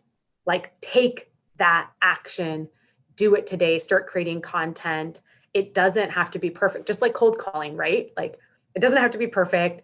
Put some content out there, acknowledge that it's probably going to be kind of crappy and a bit cringeworthy at first, and that you'll grow and you'll evolve as a content creator. It'll get better, and you'll find your followers, you'll find your fans. But like, step one is just get out there and take action. TikTok, you never know what's going to blow up. Because 2 examples, 2 people I follow. One, I think her name's Bella Port. She got on TikTok like in April. Did some kind of video, got like millions of views. Last week, she released a song, got 100 million views on YouTube, right? Yeah. And she wasn't even on the platform back in April, right? And another person I follow, I don't know her name, but she goes by Zoe Fish. Does these like cute dances. She just got signed as a model for, I think, for selling clothes for, I think, like Nordstrom, like higher end stuff, right? Yeah. All from TikTok, right? And people don't realize like how much stuff is out there you can take advantage of, no matter what your career field is.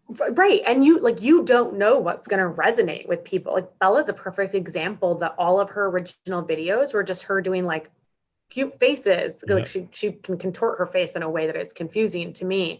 She would be good on like that Bewitched, like the woman that could just like, yeah, exactly. Yeah,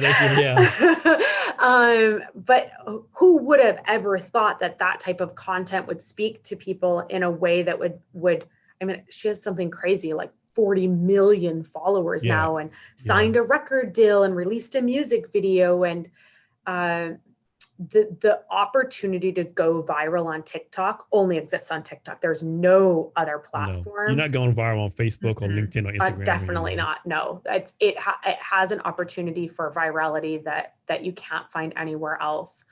And another perfect example, remember earlier this year, I can't think of his name. I think it's Dogface 420 on TikTok. He did the video with the cranberry thing. With Fleetwood Mac. Yeah, it's like he just blew up out of nowhere. Right now, he had like all this stuff kept in his life, right?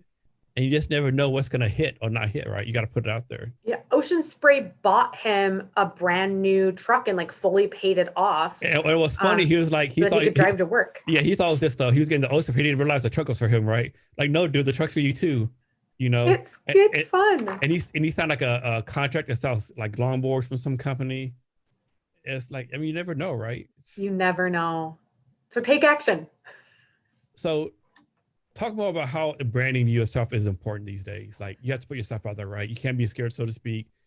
I mean, I think maybe it's Gary Vee someone says, like, you know, even the worst content is better than no content, you know. Can you talk about the importance of, you know, getting over that hump and putting yourself out there? Yeah. So I think one of the reasons I'm so passionate about building my professional brand is because I did it wrong for so many years. I got on LinkedIn in 2007, which I guess I'm kind of aging myself, but it was a brand new platform. And earlier I gave the advice, like, don't use LinkedIn as a sales platform, use it as a networking platform. Guess what I did in 2007? Used it as a sales platform exclusively. Posted no content, only connected with people when I thought they were like leads. Just didn't engage in any meaningful way. And when I wanted to leave that job, was super, super tough because I hadn't built any meaningful connections outside of my company. I didn't have a professional brand. All I had was just some black and white bullet points on a resume. And the first time I tried to leave that company, I still have it. I was like in the closet, thinking about some like a TikTok series I'm going to make, because here's back to the organization, back to my J on my Myers-Briggs. I had a legal pad where I wrote down every single job I applied for, and, you know, the company name and who I applied with and what the job title was. And it was 114 jobs the first time I tried to leave that company, and I never got a job. Nobody knew me, no connections, nobody to like leverage. Can you introduce me to somebody? And that was the moment that it clicked, that I was like, my LinkedIn profile is not my company profile. It's not a place for me to only have my job title that I do at my current company and that company's, you know, background image, and repost the stuff that the company posts. And that's how I was using it. And I know that that's how most people are using their accounts, and so wrong. Your LinkedIn profile and your professional brand need to be something that can follow you from company to company. Like, that should be consistent. That should not be attached to or like indicative of where you work at a particular time. And that's going to be what helps you build more meaningful connections, get your next job, you know, connect with prospects or peers in a deeper way. So I spent like 3 years building my professional brand. Before, like, I did a blog, I spent a lot of time building up my LinkedIn, connecting with people, did some like podcasts and some other stuff. So it's 3 years I spent building my brand before I started looking for jobs again, and then got headhunted for the next job, got headhunted for the next job, got headhunted for the next job, getting headhunted right now. So, you know, get out there and build your personal brand, because that is yours, and you need to be able to leverage it throughout your entire career, regardless of what company you're at. Leslie, do you do anything on Clubhouse? No, I tried Clubhouse multiple times, Jason, and I repeatedly hated it and had bad experiences. So I stopped, but I will tell you that the sell me the pen question that became the video that blew up and blah, blah, that came from Clubhouse. I was on a Clubhouse, and one of the speakers was like, oh, this is the question. And all of the rest of the panelists were like, oh yeah, great. And you saw people raising their hand to go up to be like, yeah, I use this and it's the best question ever. And it's like so shocked me that I went and then made a TikTok about it. So I do have Clubhouse to thank for that. But no, unfortunately, I found that it was not the right channel for me. Yeah, I know it was pretty popular before. It's like it's kind of dying down a little bit. And one thing, like I have some good experience with it. Like it's like sometimes the rooms get too big, right? Like and it's obviously it's like someone trying to sell coaching or trying to sell affiliate marketing, you know, or something that's crazy, right? Yeah. Mm-hmm. I haven't figured out Clubhouse either. One thing I'm gonna try to just start like a Clubhouse club for my podcast. Like people like start rooms in there. Like you start a room in there like doing sales stuff. But I don't know. Yeah, but then again, like, you know, do you really need another time suck, so to speak, you know? Yeah, I think that was it for me, that I knew I didn't want to start hosting my own rooms because I decided what my channels were, and that's what I have time for is TikTok and LinkedIn. I do not have time to build another channel. And I would sit in on other people's rooms, and I found that there was a lot of bullying going on. And like I said, in a lot of like startup rooms and sales rooms, and there was a lot, especially in the startup rooms, a lot of bullying going on, that's a no for me. And then a lot of rooms where people would get up and then just try to sell their own thing, which like I didn't come here to listen to your like crappy sales pitch on why I should buy your personal coaching. Definitely a lot of that going on in there. Yeah, which is just a no for me. And then I would say the other third of the rooms were exceptional and great conversations. Yeah. But like I just don't have time for something when you're like, man, this person's been talking for 25,000 minutes. Will the moderator please cut them off? Like, come on. Yes. Now. Yes, it's so true. It's so true. So can you talk in more detail about Sales Team Builder LLC? Yeah, so it's my company. I started a company, which is super exciting. I started Sales Team Builder back in 2018 as part of my journey of figuring out sort of what I wanted my brand to be and what I wanted to do next. It's evolved since I started it into really focusing on the creation of like custom collateral and custom playbooks for small sales teams. I think we kind of focus on similar size companies like that, 50 person, 49 person or smaller. For me, sales team, I guess for you, that's kind of your niche for company, but it's supporting those small sales teams that need to develop more robust processes, but want to do it in a way where it's not like, here's your script, go to phone, read script. Teams that want to empower their reps to figure out what works best for them, but still keep it in those kind of best in class parameters. So it's been incredible. And I get really good feedback. So I know that the sales playbooks that I'm delivering are good, but I also benefited from it so much myself because it becomes this thought exercise where I'm thinking through how do these sales fundamentals shift, or how do these conversations shift when I'm building a sales playbook for a SaaS company versus a digital marketing agency versus the last one I delivered was for a fertilizer company. So it's also this, I think, really amazing exercise in challenging myself to see which of those sales fundamentals are transferable versus which really need to be much more unique to that product or that vertical or ICP, whatever it is. So it's great. It's really fun work. It's really challenging work. It is the work I do on Saturdays. So what's your vision of the company? Is your vision like become the #1 sales training company in the United States? No, it is not. It is not. I don't know. I think I'm still on that journey. I really toyed at the beginning of 2020, like before the pandemic started, with making Sales Team Builder my full-time gig. And I realized that I just didn't want to. I like having it as a side business. I like the privilege of being able to be hugely selective in who I work with because I get to take clients. I don't have to take clients to pay my bills.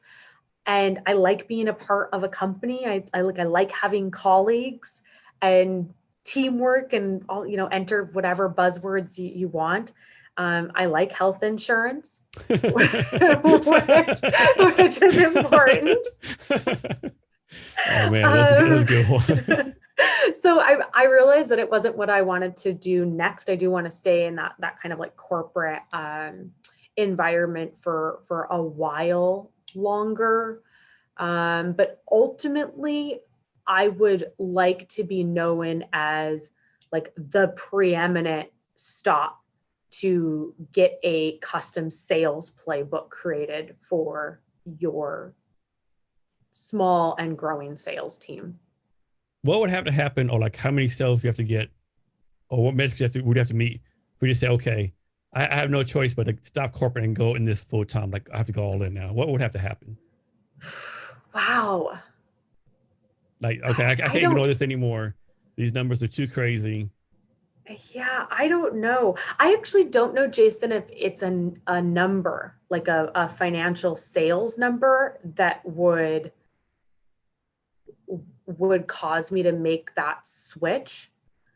I I think it would be more like it feels right. I now am at the point in my career where this feels intuitively like the best next step, and then match that sort of knowledge of self and what I know is going to make me happy and fulfilled with mapping out the financials and making sure those were feasible.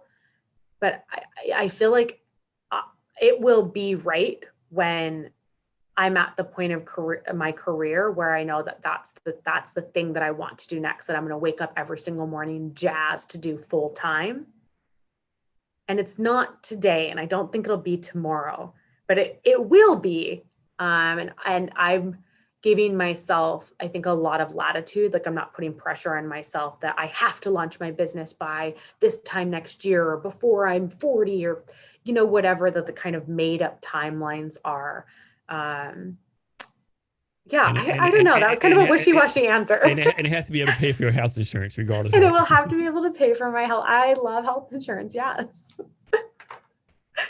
So, Leslie, what do you focus on right now?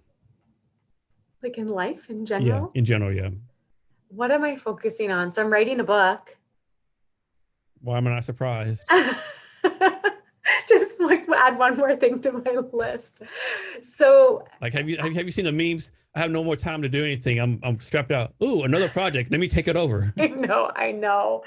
I'm writing a book that has been just a really incredible process, because I'm also doing it in a way where I'm not putting like a specific deadline on myself or specific parameters about what it has to be.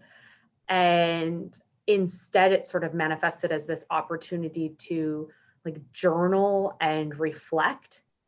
And that's been extremely powerful in like codifying who I am and what I want my legacy to be and where I want to be spending my time, where I should be spending my time.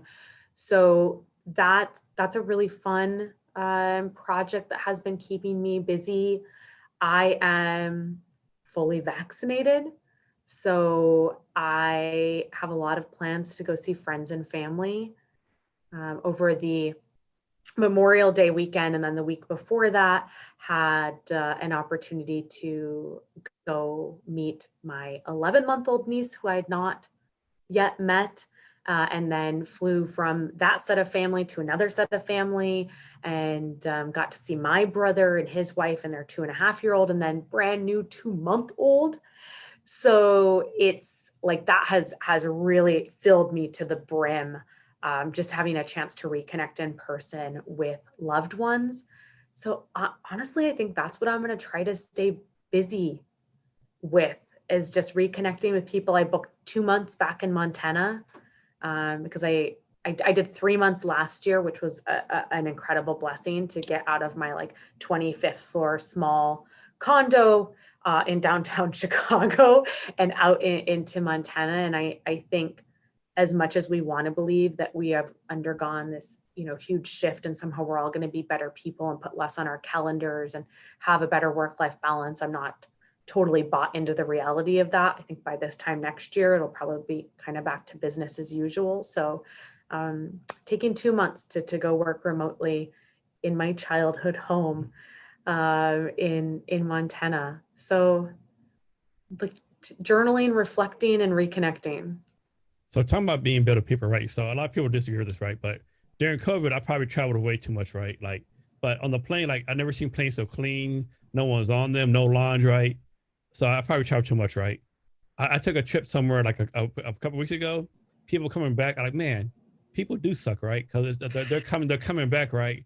They're rude. They're like, it's just ridiculous, right? Like, I'm like, man, I mean, not saying things good about COVID, but man, that like empty flights, no lines. It was great, right? Now it's getting back to pre-COVID. All the people's personalities and being rude is coming back too. It's like, yeah, I don't know. I mean, I feel like everybody should live by and embrace the life motto of don't be a jerk. Like just try to embrace that every day. Just don't be a jerk. And yet, particularly in airports, you see how hard that can be for people. Yeah, you want to see the worst end of the human race. Go to airport. Go to any airport in the world, and you'll quickly see it. It's too bad. I have a real soft spot for airports. It's because I traveled prior to the pandemic. Well, I mean, really in a few roles before that, I've had like a 60-40 inside outside split. It's like I love the ritual of airports and like going to sit in the lounge and having my drink and getting my, like particular sandwich that I have. So I miss it, and I'm happy to be back despite the jerks. Yeah. So Leslie, I think most people know what HubSpot and Salesforce is. Yeah. Is there anything else that's just as good or better, or is that pretty much the two standard bearers, so to speak? I am obsessed with Sales Hacker. Sales Hacker? Yes, I'm obsessed with them. I've never met any of them in person. They probably are like weary of me by this point because I talk about them so much and post about them so much. But the website is great. It's free. They have a blog. They have a jobs board. You can post your questions and members from the community answer your questions. It's incredible. That's my favorite sales community. There are two others, one called Rev Genius and one called Modern Sales Pros that I'm also a member of. And I think they are also very helpful. Rev Genius has a very good jobs board if that's up your alley. In Modern Sales Pros, you can get like almost real-time replies to your questions from other peers. So those are exceptional resources. There's two blogs that I really love that are not sales related. But one is Tim Ferriss's blog and one is James Clear's blog. So if people are just looking, they're both like really short and punchy, maybe 3, 4, 5 minute reads, and they come once a week.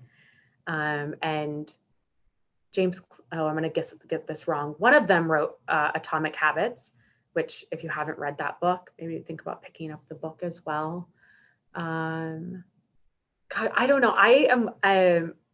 So have you ever done the like the Strengths Finder one? You like Myers-Briggs? Have you done the Strengths Finder? I don't think I have. I have some disagreements with it, but I always think those types of personality tests are pretty interesting. And you get 5 of your top strengths. You're supposed to lean into those. And one of my number 2 actually is input. And I'm such an input person. I love collecting information from tons of different sources. I love learning about tons of different topics. I love interacting with tons of different types of people. Like I'm a big input. I'm constantly collecting information. So I'm all over the place, from like a sales blog to like a Tim Ferriss, James Clear. There's a newsletter I love called CB Insights, but it's just about like startups and trends. I'm all over the place, Jason. That's good. That's a good variety. You talking about the Crunchbase one? I use Crunchbase a lot. I don't get their newsletter, but I do look up companies a lot on Crunchbase. I would say CB Insights is the closest to that. And they reference Crunchbase data a lot because Crunchbase obviously follows like the funding journey a lot more closely. What's your favorite newsletter? Oh man. I mean, like, of course I listen to a lot of podcasts. I'm kind of eclectic too, right? I just like whatever hits my boat that day, right? Maybe it's like science. I've been real big like psychedelics lately for some reason, in astronomy. I think Joe Rogan is like a great guest. Tim Ferriss is a great guest. Another guy I follow is name's Lex Friedman. He's like a AI scientist out of Austin. Ooh. He has some great guests. I'll send it to you. But yeah, just of course another thing, like, this is another time suck, right? Yeah. Yeah, it's tough. I'm a podcast person too, but I tend to listen to like a Stuff You Should Know or Radio Lab, or there's like Every Little Thing and Flash Forward are my two favorite right now. And Every Little Thing is like little tidbits of information, and Flash Forward is a futurist podcast. I also like every single morning look at what's on Blinkist. And sometimes I'll do it's a 15-minute, they read the highlights of a book to you while I'm brushing my teeth and probably not putting on makeup, but at least washing my face. So I'm with you. I'm like all over the place in terms of the mediums of where I collect information. I'm all over the place in terms of the types of information that I like to collect and find interesting on a day-to-day basis. Yeah, there's so much great stuff out there. You just got to find it. Sometimes there's too much great stuff out there, right? Because like, there's no way you can consume it all. Yep. And I love to read books. So sometimes I'm like, no podcast, no TV, no Blinkist, no anything. I just need to sit here with my physical paper book that smells like an old library and just be in that moment. Leslie, understand you have something for our listeners today. Yeah. So I went ahead. We were talking earlier about the Unleash Your Potential Playbook. And I went ahead and took a bunch of stuff like out from being gate kept. So you can access it without paying for the playbook. You can access it without even giving me your email address.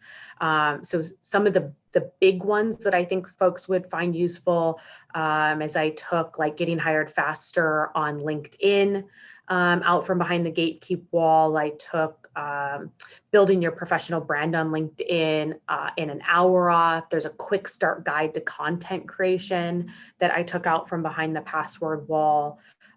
So take advantage. I'm gonna keep it out from behind the password wall for at least another, I would say, week or two. So go, take advantage. So Leslie, can you share your social media links so people can reach out to you? Yeah. Yourself and your company? Yeah. I won't make you pronounce Sales Tips Talk again, which, it looked really good on paper until people started pronouncing it. I was like, oh my word, Leslie, way to just give them a tongue twister. But Sales Tips Talk on TikTok. You can find me on LinkedIn at Leslie Venetz. And make sure that you mention that you heard me on Jason's live, and I'll accept and we can be connected. And those are my two primary channels. And of course the playbook. And for our listeners, we'll have the link to our gifts and our social media on our show notes.